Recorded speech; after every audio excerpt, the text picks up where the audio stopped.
Good evening, everybody. I'm going to introduce Madeline. Madeline is a former primate lab worker turned passionate advocate, and she'll be sharing her powerful journey from the lab to leading a movement for transparency and compassion in science. Featured in the Washington Post for her groundbreaking free speech lawsuits against the University of Wisconsin-Madison and the National Institutes of Health, Madeline sheds light on the ethical challenges of animal research. As the executive director of Justify, a pioneering non-profit, she champions a vision of advancing science without human or animal suffering by creating a safe space for current and former lab workers to share their stories and drive meaningful change. The title for this is Empowering Animal Lab Workers to Share Their Stories. With all of that said, thank you very much, Madeline, for joining us this evening, and I will leave it to you to continue. Sue, can you mute yourself, please? Thank you. All right. Are you seeing my slides right now? Are we good there? We are indeed. We are. Okay.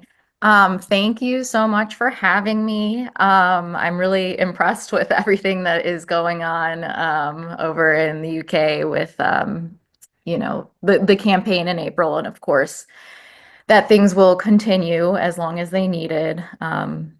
Hats off to all of you. So I will be talking today about my work with Justify and a little bit about how that all came to be, which includes talking a bit about my story. And I have kind of made this presentation so sort of targeting animal activists. So, I'm not going to spend a lot of time talking about so much as the reasons why animal research is not what we should be doing, why we should be moving away from it, but about why Justify is doing the work we're doing. And some of what I say may upset some people. I know that Justify, we occupy kind of an interesting space because we are an organization that is here to provide a safe and supportive space for animal lab workers so that they can share their experiences and advocate for science without human and animal suffering. And off the bat, I know that this can be tough sometimes for animal rights activists to hear because it can be really emotional to hear what's going on with these animals and to also be told that the humans involved are actually suffering too. And again, I'm not speaking to all humans involved, but there are a number of us who have been involved in the industry and who have been impacted by it and, have basically come together and realized that there are many of us who have been, suffering, have experienced moral injury, PTSD as a result of the work that we participated in. And since then have actually sort of been able to talk with each other and realize that there's sort of power in those stories and power in those numbers, and that we can help sort of share more about what is going on in this industry and also add to the narrative that there is good reason why we should be moving away from animal research. So Justify is the only organization of its kind working to gather, advocate for, and heal individuals from the animal experimentation industry. And it's led entirely by individuals with firsthand experience working in the industry. Like myself, two of my co-founders who are now on the board, both worked in the industry, as well as our third board member, Dr. John Gluck, who some of you may be familiar with, was a primate vivisector, wrote an amazing book that I'll show you a photo of at the end, in case you're interested in reading it. So just so you know, Justify operates based on three key assumptions, one of them being that transparency leads to change. So increased visibility into the emotional and ethical toll of animal research will shift public perception and policy. We also believe that empowered lab workers will drive progress. So by supporting lab workers and speaking out and transitioning to ethical research, we create momentum for systemic change. And finally, it's important to us that dialogue replaces division. Bridging the gap between researchers and advocates can help foster collaboration towards humane, animal-free scientific progress.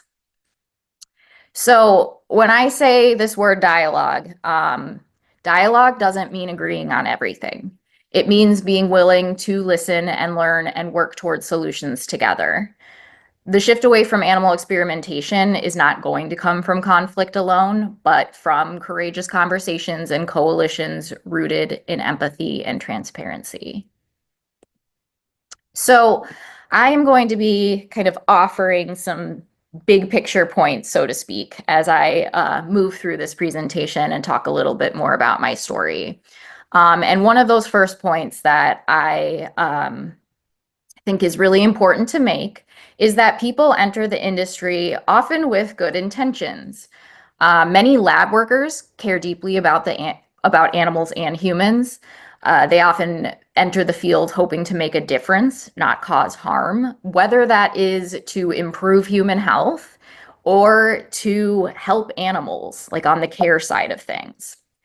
Unfortunately, systemic forces are upholding animal research. There are factors like the publish or perish culture, funding biases in terms of wanting to fund animal research over research that doesn't include animal research, minimal legal oversight, a lot of things you all are probably aware of. And of course, outdated academic traditions of keeping animal research as, you know, at the forefront of what is taking place. And I also like to just show this sort of overwhelming picture of where animal research falls into, especially academia, whether you're doing biomedical sciences, veterinary sciences, life sciences, agricultural sciences, psychology. There's all these ways where people end up kind of in this pipeline of, if you want to do this one thing, you need to get involved in animal research in some way. So there's a lot of ways that kind of people realize that this is happening and also think that this is something they need to do. And so that kind of leads to me and a little bit about my story.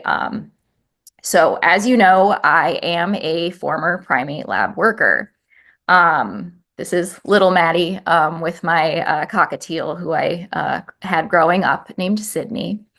I grew up an animal lover, like so many do. I had at one point thought about being a veterinarian, but didn't really feel like that was right for me. But the person I really looked up to and kind of dreamed about becoming was Jane Goodall. I really wanted to follow in her footsteps. I loved what she was doing with the chimpanzees in the wild. She's just an inspiring and thoughtful and compassionate human being. And I started to really kind of fall in love with the idea of working in primate conservation. So when I was in college, my undergraduate education, I took a course my first year, my freshman year of college, that was called Animal Behavior, the Primates. And this course was sort of kind of what sealed the deal, so to speak, on me deciding that, like, this is what I'm going to do.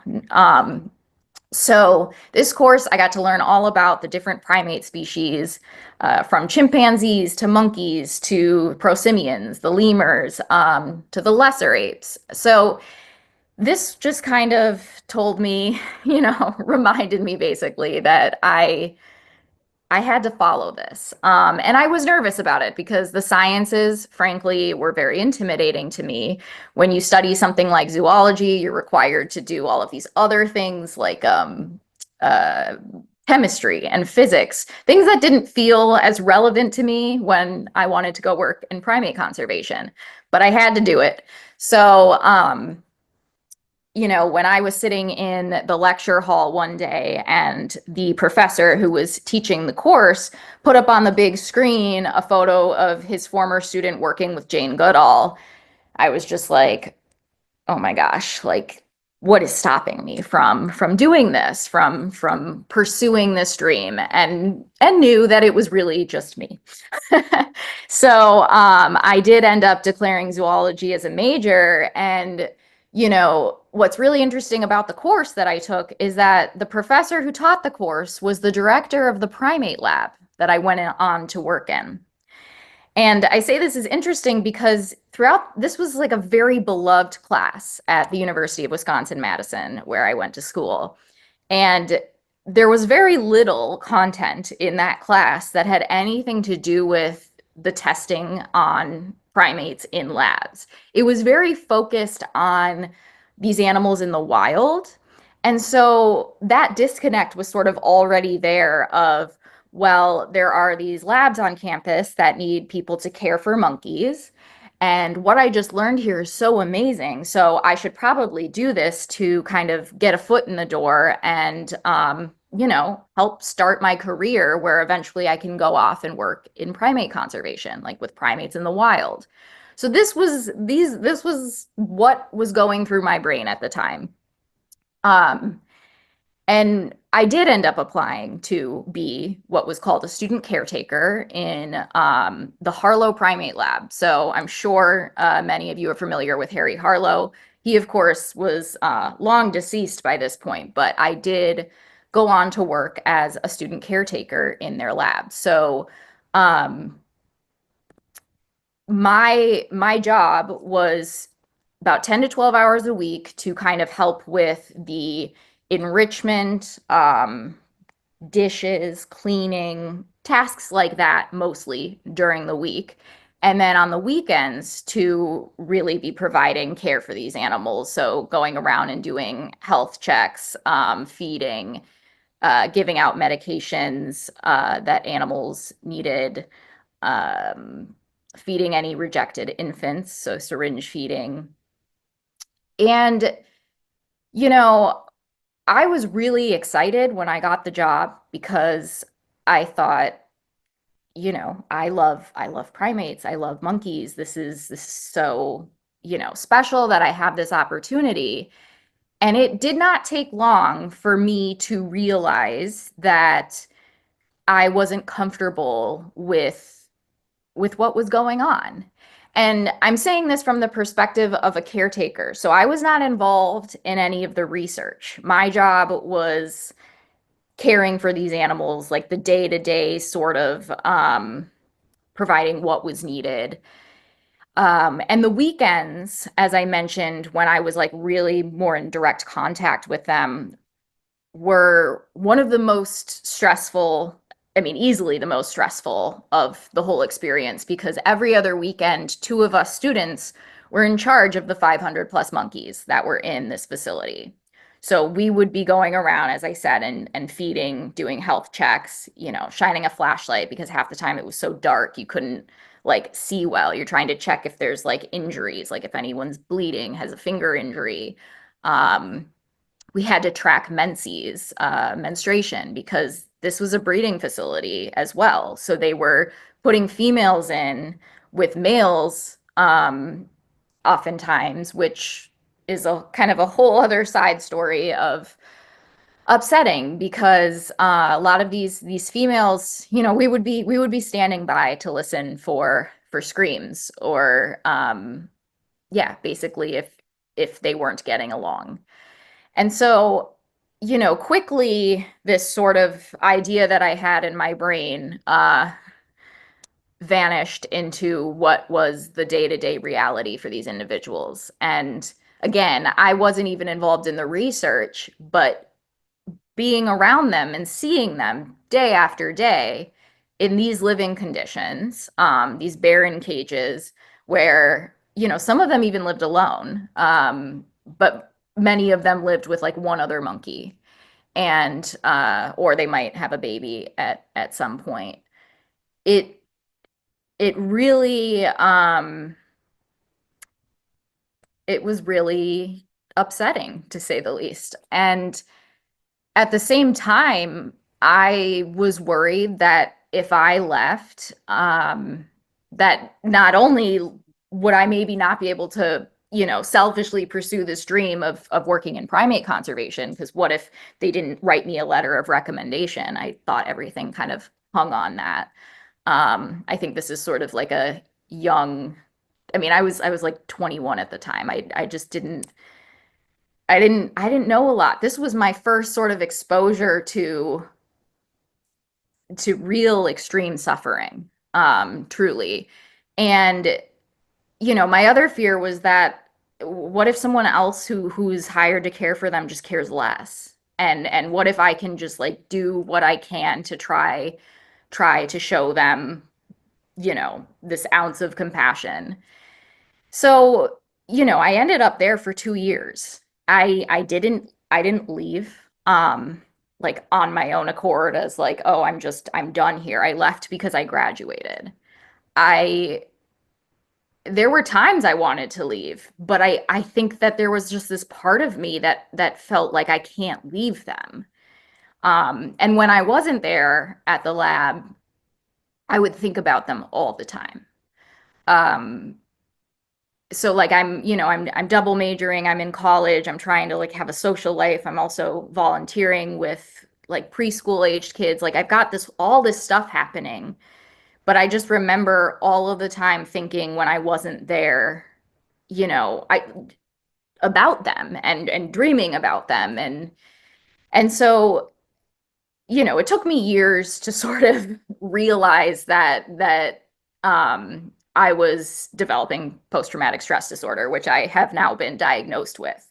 But at the time, I knew very little about mental health. And the reality is that this work is not considered inherently traumatic, and I think that's a huge problem. We get a lot of young, impressionable people coming into these labs where, their job is to, whether it's to care for these animals, whether it's to test on these animals, and the people they are looking to, those in authority, are sort of telling them this is how we do things. This is okay. It's okay if you have to poke them more than once with a needle because they don't feel pain as the same way we do. I was told that because I felt guilty that, when I was trying to give a shot to a monkey that like for medication that they needed, they were so stressed that they were moving and I was struggling to give them the shot.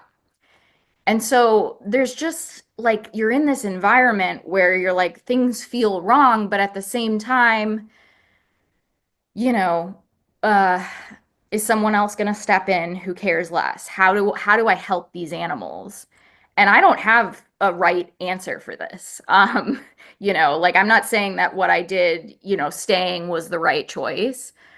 I don't know that leaving would have been the right choice. Because I don't know if I'd be where I am today in terms of doing what I'm now doing with Justify, which I'll talk more about. But basically, I'm just trying to kind of give a little bit of insight into what it was like to be in the lab.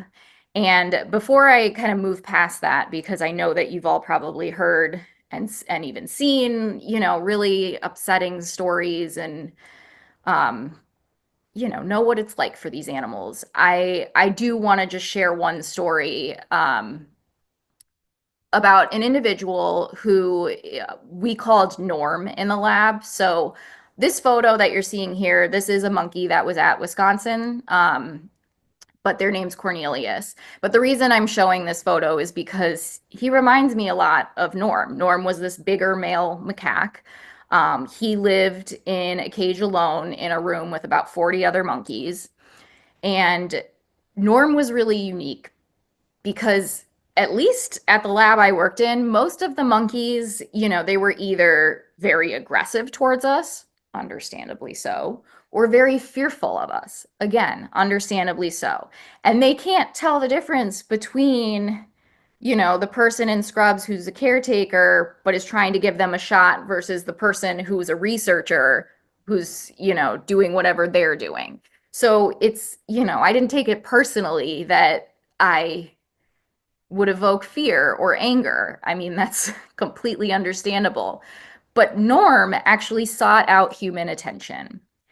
And I was shown very early on what that looked like. One of my colleagues went up to Norm's cage, and he put his arm. Well, first of all, Norm put his arm up against the mesh bars you see here, and my colleague was grooming him through the bars, and Norm would just kind of keep his arm there. And then my colleague put his arm, jacketed, we're all covered in garb and gloves, masks, but he put his arm against the mesh, and then Norm would groom him back. And so basically, since like right after that, I started doing the same with Norm. Anytime I walked into the room, he would come over to get groomed. I would give him a chance to groom me.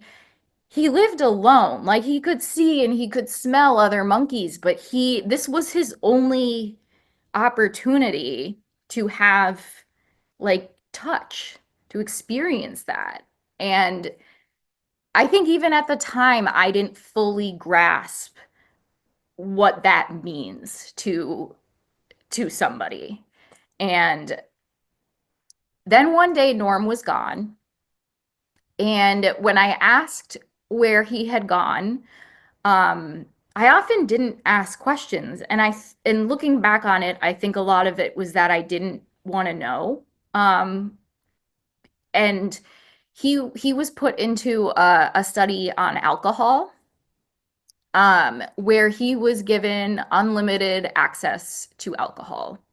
So he could basically just drink as much as he wanted to. And to this day, I don't know what happened to Norm. I mean, I can guess. I can see how it would be possible for him to probably drink himself to death, because what does one do in this situation?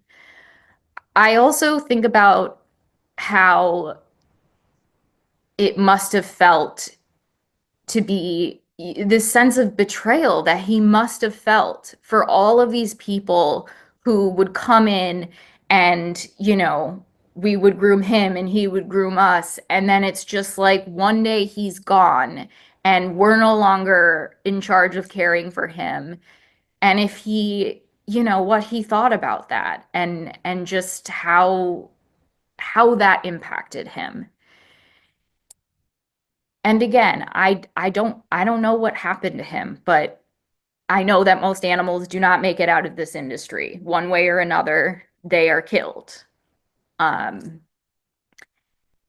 Norm's just someone that is constantly on my mind, because, if that's not an example of a research study that does not need to be taking place, I don't know what is. And Norm and all of these individuals deserve so much more than what they experienced. So again, this is what I was seeing for the most part, minus, I think, the chains around the neck, but a lot of monkeys living alone. This is their day-to-day existence. And as many of you know, of course, animals suffer even outside the experiences. The day-to-day life in the labs is filled with deprivation, stress, and pain. They don't have to be in research to, be experiencing this. And this is something that I personally really like to talk about, because I think it's a lot easier for people to understand that a research study can be, can cause suffering for these animals. But a lot of people don't realize what the day-to-day is like, and also how some of these animals, like there were male breeders that had been in the lab. They were older than me. So I was literally standing next to, like, caring for monkeys who were in their early 20s when I was like 20, 21. They were like maybe like 23 or something. Their whole lives. Like, these were some of the individuals who did live long because they were kept specifically for breeding, but their whole lives were in these barren cages. So one quote I like to share by a colleague, Dr. Crystal Heath, who is the executive director of Our Honor, an organization specifically working to kind of improve the compassionate practices in the veterinary industry. She states all animal industries benefit from activist depictions of the worst industry practices. Those in the industry, interns, and students just starting in the industry can look around and believe they are working for a good company and that their colleagues display compassion for the animals that is above and beyond industry standards simply because they don't see the most egregious practices taking place. And I think this is important because it's not saying to not show the egregious practices taking place, but it's saying that we need to also talk about the day-to-day of these animals. Because if we just look at what's egregious, then it's easier for people to justify, when it's like, oh, we're just in a cage all day, but at least we're not being poked and prodded nonstop. So that's what's being said here. Again, I'm not saying that we should not highlight the bad as well, but we need to know more about just the standard of what this industry is across the board. So, as you can imagine, fear keeps people silent. And I know that this can be tough to hear, especially when you want people speaking out about what's going on. But I was impacted by this fear for many years. I did not just come out of the lab and immediately start talking. A lot of people in my life had no idea what, even during the lab, let alone a couple years after, what was going through my mind and how much I was suffering from what I had experienced. And I don't say this to say that like I am the victim here. I'm saying this because the reality is that there is suffering taking place, both for humans and animals. And that suffering together is just more reason why this industry needs to be a thing that is in our past. So, for lab workers who, even during their time in the lab, are questioning the ethics of their work, they often fear retaliation, losing their jobs, or being blacklisted. And this fear does prevent some from speaking out and seeking support. I knew that if there were things that I were to voice, I would have probably started to be labeled an activist, something that I didn't identify with at the time. I knew very little about animal rights. I wasn't vegan or vegetarian. So, and I did eventually become all of this, but, at the time you just knew, like, not only do you not kind of talk about it to, I don't know, higher ups, but I didn't even talk to my fellow students about it, student caretakers. Now, eventually that changed. Obviously, here I am today. And I pretty much answer any question that is thrown at me. Nothing can really throw me off at this point. And not only that, but my speaking out led to 2 lawsuits. One against my alma mater, which is still ongoing, the University of Wisconsin-Madison, who was censoring me on Instagram and Facebook for trying to talk about my experience working in their lab. Now, they are an NIH funded, so government funded university. They are getting government taxpayer dollars to do the research they're doing. So this was a free speech case. Along with that, we also ended up suing the NIH, so the National Institute of Health, the largest funder in the United States of animal research, because they were also censoring conversation about animal research. And if people have questions about this, I'm happy to go more into it in the Q&A. But the main point here is that we actually won this case. It was me and a friend of mine who is a Madison resident, Ryan Hartkopf, as well as PETA, who sued the NIH, represented by the Animal Legal Defense Fund and the Knight Institute. And we, again, were ruled against initially, but then appealed it. And I love this quote right here because I think it's beautiful. It's the court saying to the NIH to say that comments related to animal testing are categorically off topic when a significant portion of NIH's posts are about research conducted on animals defies common sense.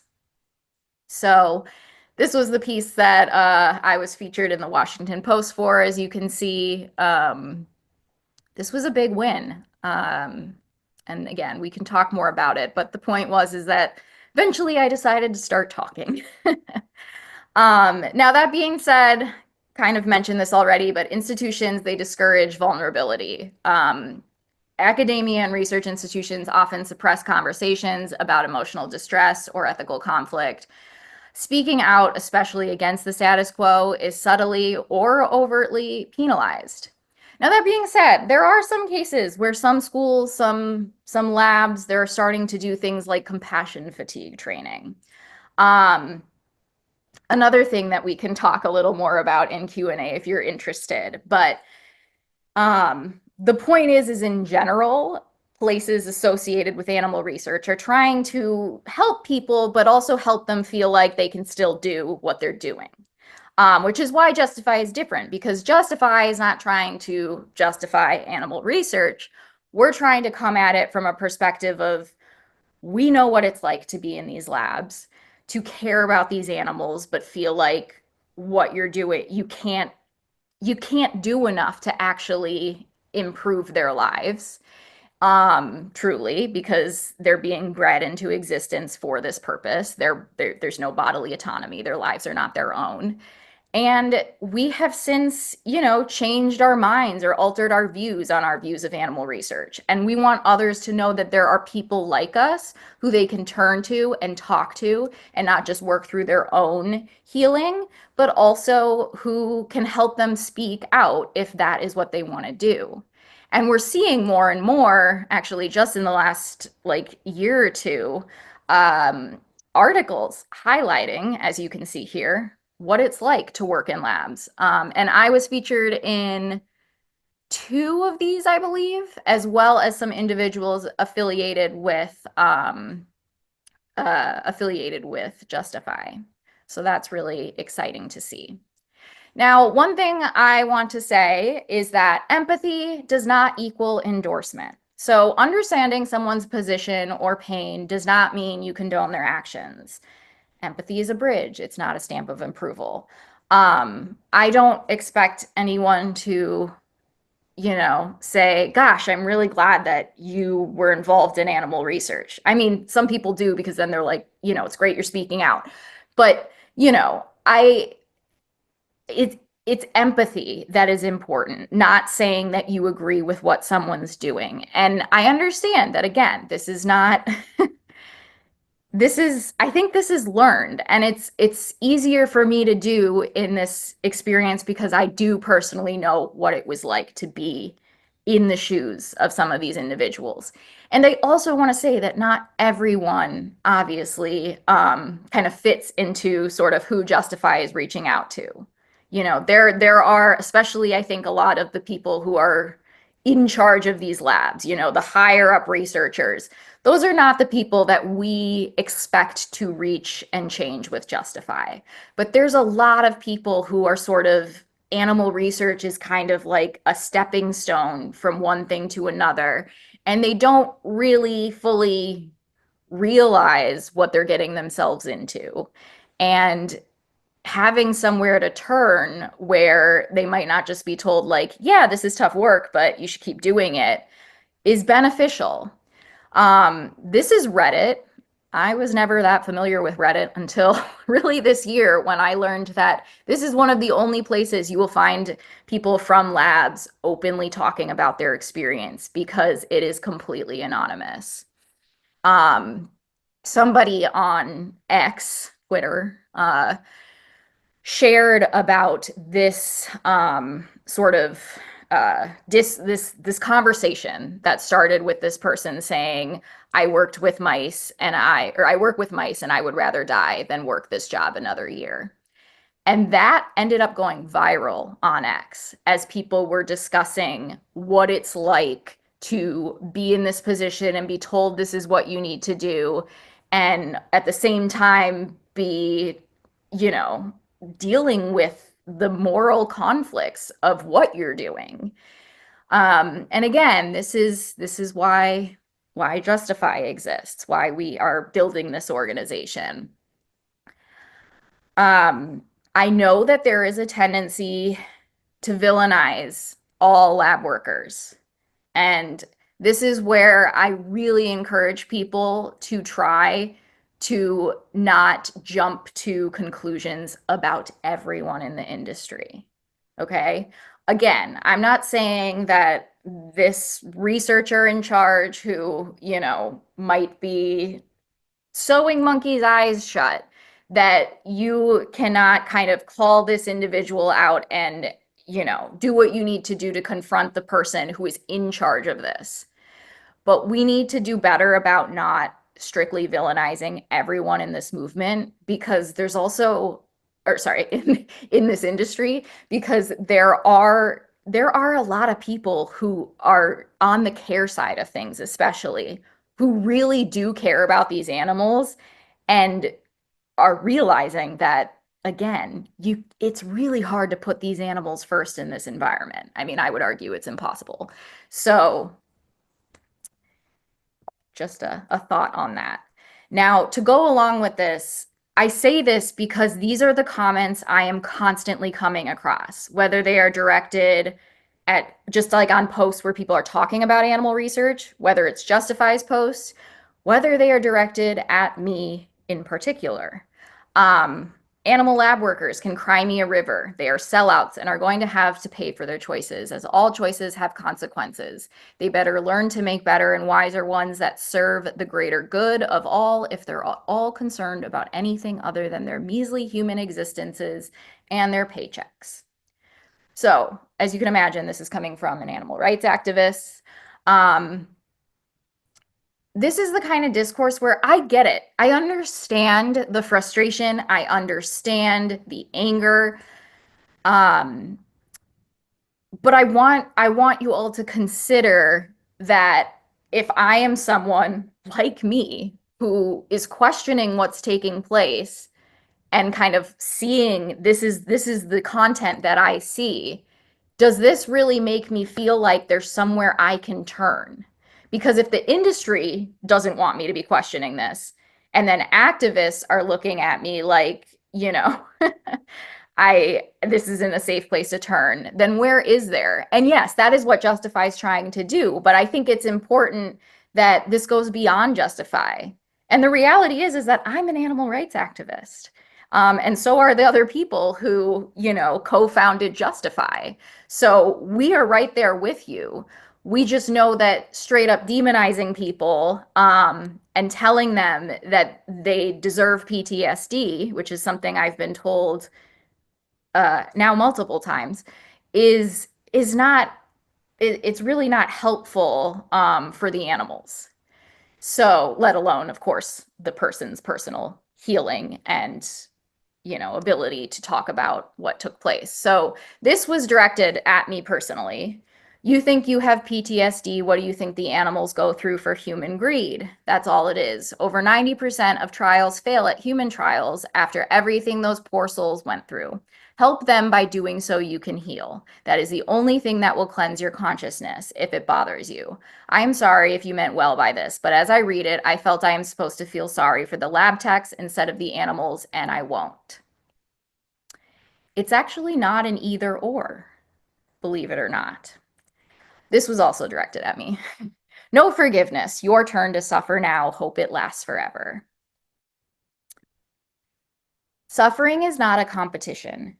There's really no need to compare the human and animal suffering that takes place in labs, because they both matter, and recognizing one trauma, like the trauma of humans, doesn't diminish the animal pain.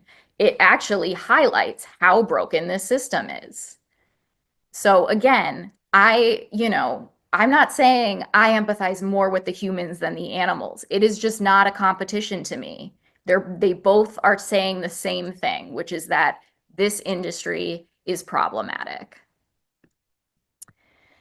So one other thing that I want to make a point of, which I'm sure you're all aware of at this point, but activists are often mischaracterized by this industry, just as I think activists often mischaracterize people who have been involved in research. So the animal research industry often portrays activists, all activists, as extreme, irrational, or dangerous, shutting down any opportunities for dialogue. And this narrative, of course, discourages lab workers from engaging with compassionate reform efforts and reinforces this harmful us versus them mindset. Here's an example. The Foundation for Biomedical Research is America's most experienced, trusted, and effective nonprofit dedicated to improving human and animal health by promoting public understanding and support of biomedical research. That is according to them on their website. So this right here, this image, is something that they actually made a poster of that you can order and, hang up in your lab, I suppose. It says, some people think the best way to protect animal life is to make scientists fear for theirs. Violent crime committed in the name of animal rights threatens life-saving medical research. These acts of domestic terrorism divert millions of research dollars into rebuilding labs, security, and protecting scientists and their families. Tragically, the ultimate price is paid by the sick and dying waiting for a cure. So you can see that, again, at the same time, that activists are viewing people in these labs one way, the labs themselves are saying this is who activists are. This is who all the people, who are against animal research are and what they're capable of. Now, I show this because these are two individuals who worked in animal research and are commenting on this. Angry Mouse said, "One thing I noticed since leaving my lab is the way animal rights activists are talked about. We are sold the story that these are horrible, violent people who hate humans and would hurt us if they could. Since leaving and actually talking to activists, this couldn't be further from the truth." And then CatDoc12 said, "I was told the same thing and why we should be so secretive because they will bend the truth to make a point. None of this is true. It's the industry that maintains secrecy by fear because they know reasonable people would be appalled at how they treat these animals. Keep up the good trouble." So my point is that fortunately, some individuals are met with, real compassion. And then these individuals who worked in labs realize that, again, we are compassionate people who care not just about the animals, but about these individuals who were involved.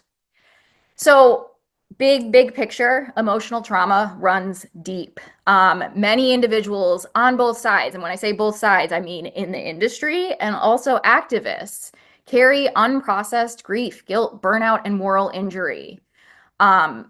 These unsolved emotions often show up as anger, defensiveness, disengagement, making dialogue difficult. And I understand all of that.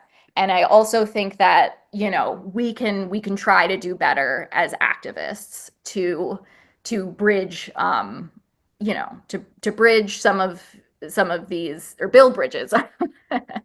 Anyway, I want to, I'm getting to the end here, but I want to highlight a former colleague of mine, Sam.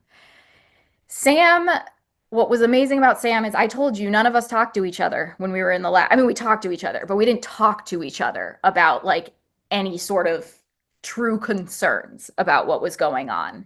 And when I started speaking out on Instagram and Facebook, Sam ended up commenting on one of my posts and basically opening up, and eventually ended up contributing to a blog that was posted by an animal organization, Rise for Animals, where Sam talks about her experience working with primates in the same lab that I worked in. And what's really, amazing about this is that, again, it shows this culture that existed where we didn't bother talking to each other because we didn't know where other people stood, and we knew that could be tricky. But Sam admits that it was me speaking out that prompted her to then come forward. This is a Vox article that was shown in an earlier slide that was just recently published in early March.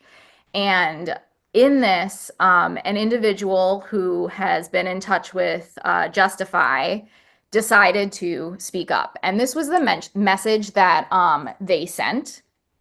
And, the highlights were, if it wasn't for you sharing this opportunity and encouraging me, I don't think I would have spoken up. And I'm really grateful that you pushed me to do so. Seeing everything laid out in the article and realizing how many of us share these experiences has been both validating and eye-opening. A central theme of the article was isolation and numbness, but bringing so many voices together to expose the realities of lab animal research helps shine a light on what's often kept in the dark. This was my first time speaking out publicly. I was definitely nervous, but they did a great job keeping me anonymous. I'm Andrew in the article. Thanks for giving me the extra push and for always being such a strong advocate. It truly means a lot and fuels my own fire to keep fighting. This is an individual, and I think their quote is just completely powerful. Alexis is an incredible writer, and I think that they're someone we're going to hear a lot more from. But they had shared, "To the animals that I brought into this world just to kill, I deeply apologize. I know nothing I can say or do can reverse what I have done to you, but I hope you know that because of you, I have made it my mission to make science cruelty-free." This is a quote that I usually like to wrap up on because it is heartbreaking and also is why Justify needs to exist. This was anonymously submitted to us. It says, "Current worker feeling trapped and unable to leave. My laboratory is chronically short-staffed. We're all working extra shifts to cover all the animal care needed. I'm terrified that bad things will happen if I leave. I really appreciate Justify for helping me realize I'm not alone and giving me hope I can escape this industry." So I really want to encourage individuals to reject the good versus evil narrative, and try as much as you can to not think of this issue as black and white in the sense of who people are. One other point that I just want to make sure is made, because I think it's important for everyone to think about, whether you're an activist, whether you're involved in the industry, is why redirecting funds can likely do a lot more good than what is currently going on. So, you know, basically with this, I think this is a really good example. So this is what the industry, puts out in terms of, it says, Pete and other, so this is, sorry, let me give a little background. This was in 2009. Ohio State was doing research using dogs, and they were actually having dogs run until they had heart attacks. Very, very cruel and unnecessary research. Now, they put out this kind of memo basically saying, "Pete and other groups continue to target studies like these which harass researchers and students. Ultimately, it slows the progress of biomedical research and impedes our ability to improve the health of Americans." Now, what I want us to all ask ourselves, are there other ways to improve the health of Americans or, anyone, humans worldwide? Guess what? There's proven ways. We know that homes for the unhoused, ensuring everyone has actual access and can afford healthcare, health insurance, therapy, medications, things that already exist. Food justice, climate justice, hunger relief, supporting teachers in schools, community care projects. All of these things benefit humans immediately. So, there are ways for us to help humans right away. We just need to rethink how these things are being funded and also reframe this, this question so that we can have more of a discussion, because I think we can come to, some sort of agreement across, whether it's like activists and individuals from this industry, that there are things we can do to help humans, and it doesn't, animal research is not the way to go. So I mentioned at the beginning Dr. John Gluck, and he's one of our board members, and how he wrote an amazing book. It's right here in the center of the screen, "Voracious Science and Vulnerable Animals, A Primate Scientist's Ethical Journey." We can credit John with a lot of me speaking out. It was after reading this book. He actually worked in the same lab I did. It was one of the labs. He worked under Harry Harlow. And it was reading this book where I thought, okay, if he's speaking, why can't I? And meeting him was hugely impactful. He's been a wonderful mentor. Other books that I recommend are Rat Trap by Pandora Pound and The Rise and Fall of Animal Experimentation, written by Richard Miller, who actually spent decades in animal research as well. Recommended resources. Here are just a number of different organizations that are working on alternatives to animal research, as well as sort of, helping people move away from animal research in one way or another. So great resources. And finally, that is it. And I did not do as short of a presentation as I was hoping. So thank you for bearing with me. That was amazing, Madeline. Sorry, do I pronounce your name Madeline? Are you Madeline? Yeah. Cool. Thank you so much. Really, really moving, really interesting, and a lot of food for thought in there. Thank you so much. So got a couple of questions in the chat. The first one's from Jessica, who says, how many lab workers have come forward to you so far, and what job roles did they have, and which animals did they work with? Yeah, good question. I would say, and I should also premise, so Justify is a relatively new organization. The idea for it came about in 2020, when me and the two co-founders basically started talking, and we're like, wow, it's really great that we can share with each other and be honest and not worry that one of us is going to judge the other. And so what ended up happening is there was a little bit going on. It was mostly me sort of posting things on my own in the last few years, because we were all working full time actually in the animal protection industry or world movement. And it was hard to try to also be building this on the side. And what ended up happening is that, in the past year, things have changed for me. It also sort of was just feeling like I was being pulled more and more to this, that Justify, it was time to really focus on this and make it an official organization, official nonprofit, all of that. So we have been sort of pursuing the official Justify as an organization experience since, I don't know, like in the last 8-9 months. So that being said, before that, a lot of things were really sporadic.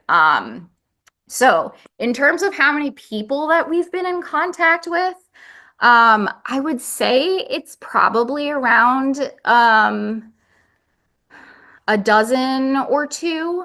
Now, we're also, one of the things we're doing is there's also individuals, as I'm sure you know, but not totally sure, that are already in the animal protection movement that have worked in labs that are kind of at some different organizations. And one of the things Justify is trying to do is also help kind of pull all of these people together so that eventually it's kind of like this voice. So some people are individuals who kind of already existed, but people don't even necessarily know that that this is their background. But then in terms of people who have also come and reached out to us, there's a number as well. And this is something that, we're seeing a lot of interest and support in. Truthfully, one of the things that's difficult is, I'm an unpaid executive director. We have very limited budget. And so, we're just in the kind of growing phases of getting our name out there. And so, all that being said, I think it's going to take some time before we're inundated with requests, which is honestly, or with, I guess, requests or just kind of, interest from these individuals. But that's good because, we're still updating our website and things like that. But it's happening. I mean, as I said, I've connected a number of people with multiple journalists, for example, which is really cool. And these are individuals who have worked, I would say, almost equally on the research side as well as animal care. A lot of people from primate labs, which may just be because I came from a primate lab. And so a lot of me kind of talking about that experience maybe reached a lot of people who had been on the primate side of things. But so that's kind of where things are at now. But there's still, I know several individuals who worked with mice and rats, which is very common.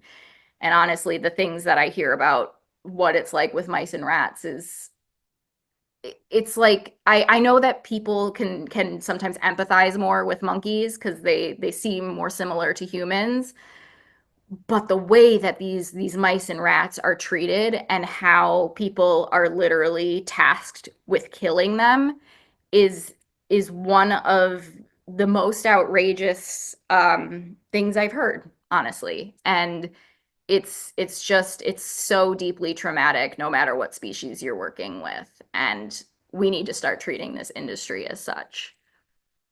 So I think that kind of answered the question. Most of them too, like in terms of research, these are like I would say like research assistants, not like the researchers that are sort of like the principal investigators. These are people who are like a little bit lower down on the hierarchy, if that makes sense, which is what we expect. Because, you know, the longer you're in this industry, the more indoctrinated you become. And so it's a lot, it's more surprising when we come out with individuals like Dr. John Gluck or Richard Miller, who have actually done the experimentation for decades and then said, you know what, this isn't what we should be doing. Thank you. So yeah, I got a message from Doug. So Doug's exploring a project that addresses the trauma of people who've worked across a range of animal exploiting industries, sufferers of PITS, PTSD, depression, etc. And he says, can you think of any ex-lab workers or groups representing them who'd be open to discussing such a project? I mean, I'm happy to chat with you, Doug, if anything I can provide is helpful. I mean, that's definitely something we're noticing. I mean, I was personally diagnosed with PTSD. I know others have been. And yeah, I think while there hasn't been like an explicit, at least for me, diagnosis of perpetrator-induced traumatic stress, like I think that's very real as well. In terms of animal ag, I'm not sure if there are specific kind of organizations focusing on this, but why don't you send me an email and I'll think about it and get back to you, because something might come to mind, just not in this immediate moment. But the hello@whenwejustify.org that's on the screen right now goes to me, and I'll try to help you brainstorm some individuals to talk to. That's great, thank you. Yeah, I think it's specifically people from like lab workers and so on. That I can definitely help with, as well as point you to some of these articles that have recently been published, because I'm really happy to see that it's starting to be a conversation. Yeah, great, thank you. He also says thank you for a really powerful and enlightening presentation. Celine says thank you. I'd like it if there was some Justify organizations not only in the US. Yeah, I'm hearing that a lot, and we've already been, you know, starting to collaborate on some level with organizations outside the US. Like we just did a collaborative post today with, oh gosh, I don't know that I will pronounce it right, but Te Protege. Do you know who they are? Okay. I think they're based in Brazil, but maybe don't hold me to that. But yes, we've received interest and support like from the UK, Australia. It's happening. And so I think there's definitely room for us to grow for sure.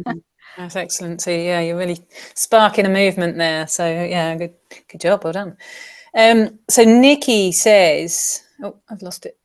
Nikki says somewhere, do you think your work is pushing the industry to address the issues of PTSD and trauma amongst their employees? I guess I can't say, I can't say for sure that me or Justify is directly impacting that. It's definitely possible. I mean, it is becoming clear that some of the industry is starting this thing called compassion fatigue training, that I don't think has been super common in the past. And so there's resources online that are directed specifically for individuals in the industry, to try to help them cope with the trauma that exists from caring for these animals or doing what you're doing to these animals in the labs. And of course, I think, the central point is that what you're doing is it's life-saving, right? Like you're helping human, like there's always going to be this sort of framing if it's coming from the industry. So while, I think it's important and it's good that the industry is realizing that they need to be talking about this, I don't think it's ever going to, do what it needs to do in terms of helping people realize that they can leave and that they can walk away and that they can question why they're justifying what's taking place. And so, I think that we're going to see more of them talking about compassion fatigue. But, if anything, I hope that it also helps people start stumbling across Justify, who will come at this in a bit of a different way. Yeah, it's important, isn't it? Not just to be supporting people so they can carry on doing more of the same. Lovely. Okay. So I was wondering myself, do you see any sort of common themes in the experiences of people who've left animal research, and are there sort of particular tipping points that you see? Yeah, I think one of the themes, especially among researchers, is the realization that what they're doing doesn't translate to humans. So that may come from like a direct conversation with a principal investigator, sort of like opening up that it's like, well, this doesn't actually, translate, but this might lead to this, and this might be, that kind of thing. Or just sort of, realizing that what they're specifically studying, we are different. Humans and animals are different, and you can't make the direct comparison. And so with researchers, that seems to be it. Now, there are also individuals who are just like, I look at what I'm doing to these animals as well, and it's not okay. But I think, that's pretty common from the research side of things. And then those individuals tend to move towards alternatives to animal research, that kind of growing industry. When it comes to animal care, let's see, I'm just like thinking right now about the conversations I've had. I mean, one individual that I spoke with, which I think is, it seems to be a pretty common sort of conclusion. And I think it's really interesting coming from this individual because they worked for 2 decades in the animal care side of things, like moving up and sort of like being kind of in charge of a care of a lot of different species, really trying everything they could to prioritize like the best care for these animals. I mean, I listened to them kind of describe everything. And they eventually came to the conclusion where they realized that unless I'm here 24/7, things are not going to take place the way that I want them to. And me training other people doesn't even, like, it doesn't equate to them having the same standard. And when you're a thing that a lot of people don't realize with this industry is the animal care side of things is often pitted against the animal research side of things.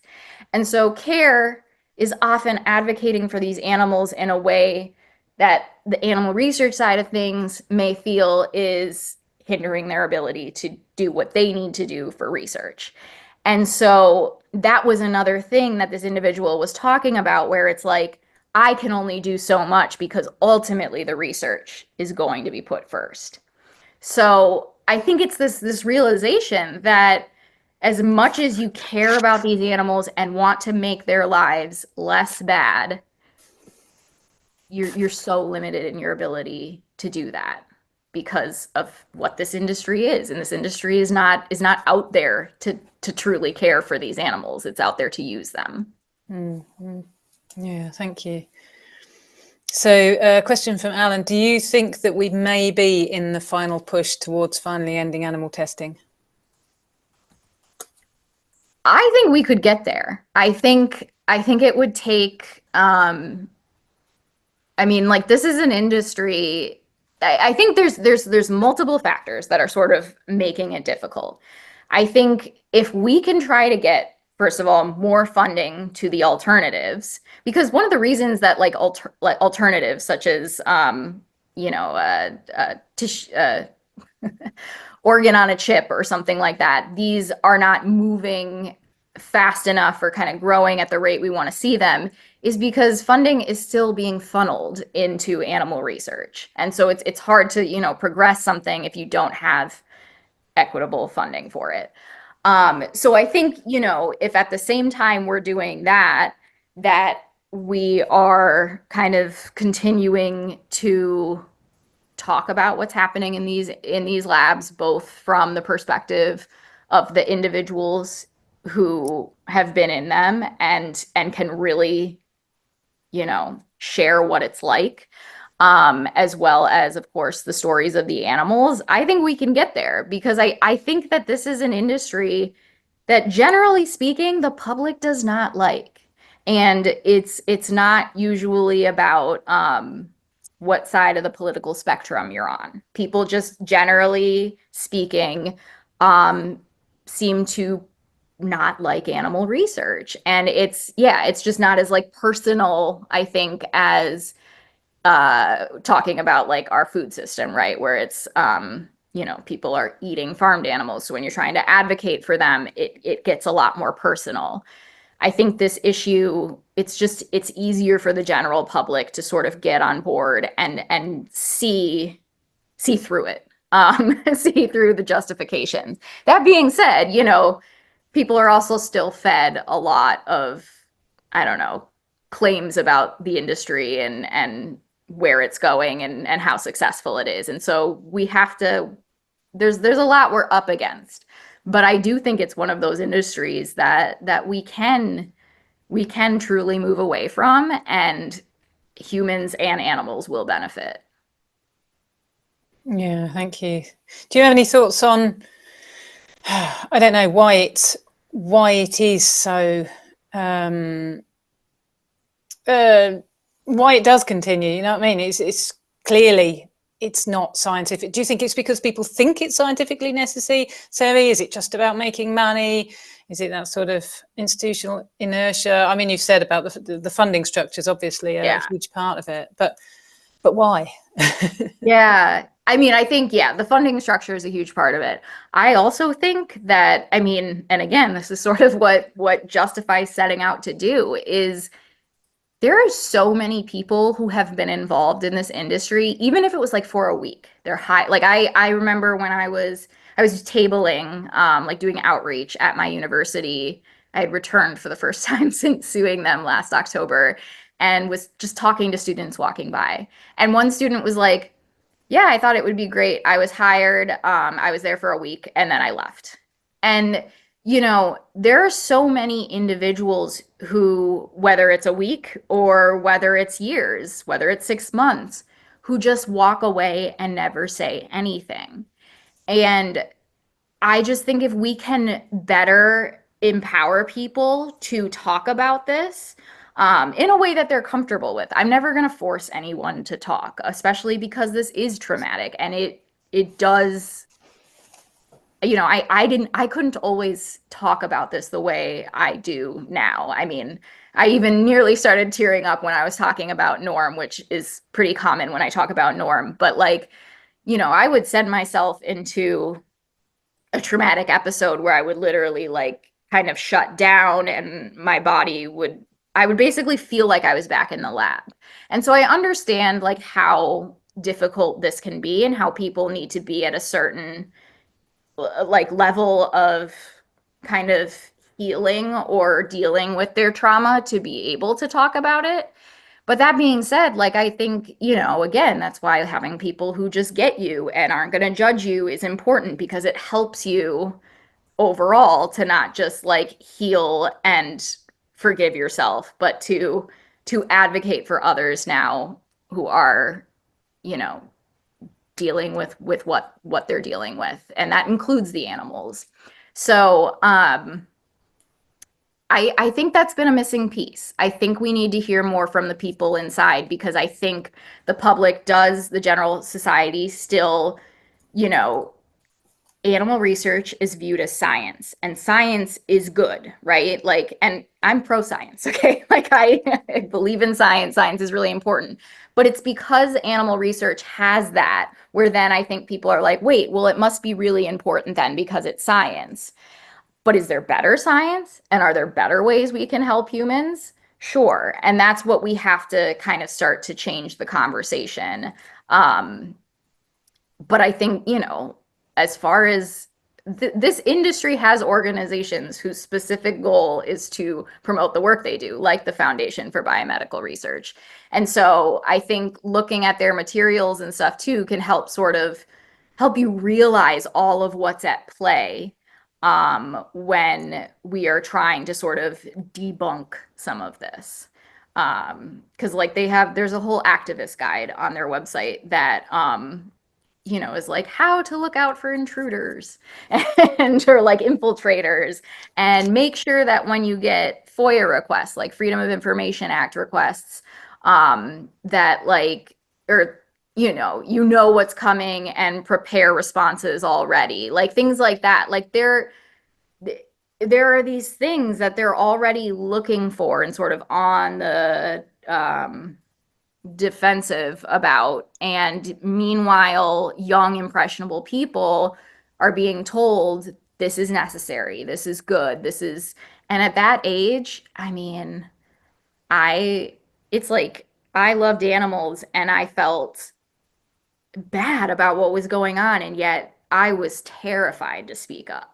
I mean, absolutely terrified. And now it's like I never stop talking. So but like it's hard. It is hard. And I know it's not what everyone wants to hear, because you just want to hear like, I'm just going to speak up no matter what. But yeah, I don't know. I'm trying to just come at this in a way that we haven't quite come at it before, and hope that it can help us sort of tip the scale. Yeah, I think it's really important, isn't it? It always seems to me that the stories that are most powerful are from people who've been working in whatever industry it is, you know, when you've got slaughterhouse workers speaking out, when you've got, you know, people like yourself speaking out, when you've got whoever it might be, ex-dairy farmers, you know, it just comes across as so much more powerful. You're not just another animal rights activist, you're somebody who really knows what you're talking about. So yeah, it is clearly really important. I've got one more question, I think, which is from Stephen, I think, who said, oh, I've lost it. He said, if I remember rightly, have any ex-lab workers ever gone back to testing laboratories that you know about? Yeah, I mean, not that I know of. I'm sure it's possible, but I guess no one that like I've been in contact with has. So yeah, there's not really a whole lot else I could say to that. No, that's fine. Lovely, thank you. I've had lots of people saying thank you for such a great, interesting talk. Thank you for your talk and your important work. Thank you for a really balanced evening. I love your idea of making allies and not enemies. Communication has to be the way forward, says Nikki. So yeah, I think that's about it. I'll hand back over to Alan just to close us out. Well, yeah, thank you very much for coming. Everybody that came, and thank you so much for Madeline for an amazing talk. And I must admit, there were times I was welling up myself, just from listening to your own personal story, and even just reading some of those quotes from other people. It's been absolutely stunning. Thank you so much for coming, and thank you everybody else for joining in and for posing some questions and taking the time to actually listen and take all of these things on board. I look forward to all seeing you all again very, very soon. We have more talks coming up. So finally, Madeline, thank you ever so much for coming. Thank you everybody else for joining in and we will see you all again soon. You are free to go off and enjoy your lives and do whatever it is that you're going to do with the rest of your evening. So thank you kindly, and good night, everybody.